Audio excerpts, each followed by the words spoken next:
Greetings, Com 709, Ben Fraser. Hope you're doing well, and at least it's a rainy day here. I'm not sure what the weather's like where you are, but it has been raining in many parts of this country. We are on to our third week now. Starting on this next week, we'll be reading two books, books that you probably have read before. Great books of apologetics, defense of the truth and of the faith, one by Lewis, and then by, in some ways, someone that had a big influence on his life is Chesterton. So Chesterton being a Catholic, Lewis being a Protestant, these are short books. They're easy reads, but wonderful reads, and I want you just to compare them and see their different takes, their different styles of writing, and purposes for in writing both of those books. So that's for this next week. Now, for the week we just finished, you've been reading Augustine. Of course, he's a great father of our faith in many ways, a giant figure, casts a shadow to this day on theology and philosophy. He's a very powerful, powerful figure.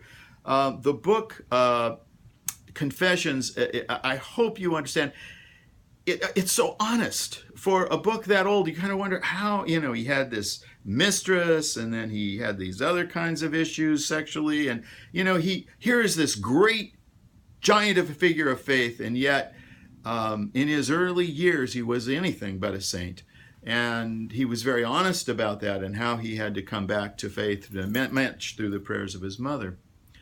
And the Confessions, along with the City of God, are two very, very outstanding books, and they deal with a number of issues, not just one or two, but a number of issues that have lasting power to this day. One of the issues I want to talk about this afternoon, just briefly, that you may not have seen or you may have been wrestling with, found in the 7th chapter of the Confessions, was the whole issue of evil, and how do we explain, and how does Augustine come to wrestle with the fact that, one, there is a good God who is good, who what he creates is good. He's a good creator. He creates a good world and good people in that world, and he wills the good.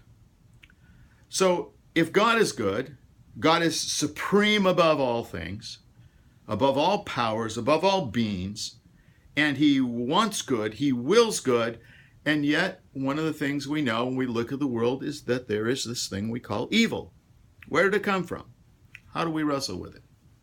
Well, Augustine here was helped by his reading, actually even before he was converted, by the Neoplatonists. And in the Neoplatonist thinking, they suggested that evil is not something positive, but it is a privation, it is a lack, it is something missing, not some other force in competition with God, but that God, when he made man, he made him good, but corruptible. And now what does that mean, that corruptible?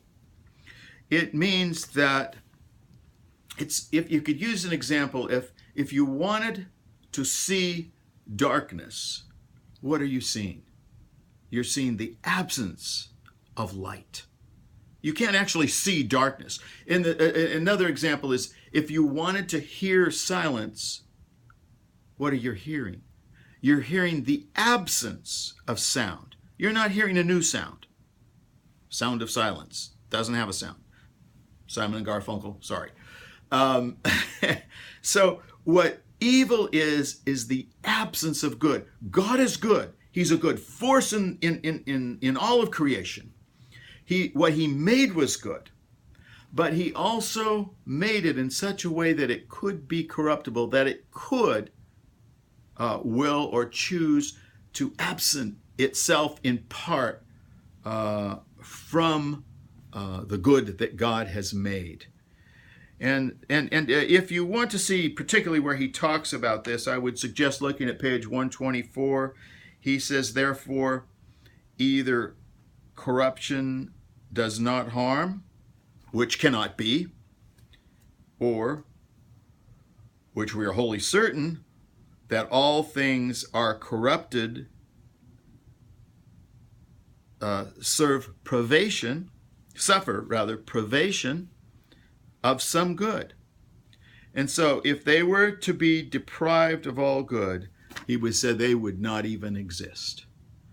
And so it's this sense that there isn't this other force from the outside, but it is the absence of what God had and how God has created us, this privation or this absence, this lack of the goodness that God has created is what we call evil. Very interesting kind of concept, hard to get your mind around because this is a very important question, but here it is.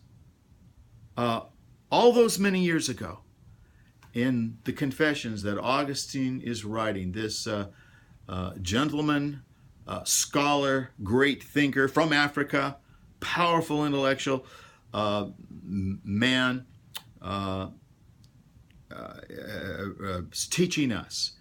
And so I hopefully it was useful to you to read this book, to see all the many things that, I mean, we could take a different week on each chapter and just find so many riches in here. I don't expect you to get it all in one reading, or even if this is your second or third reading of this book, it is worthwhile to read again and again. I hope you do so. All right, God bless you. I hope you're doing well, and look forward to seeing you online. Bye-bye.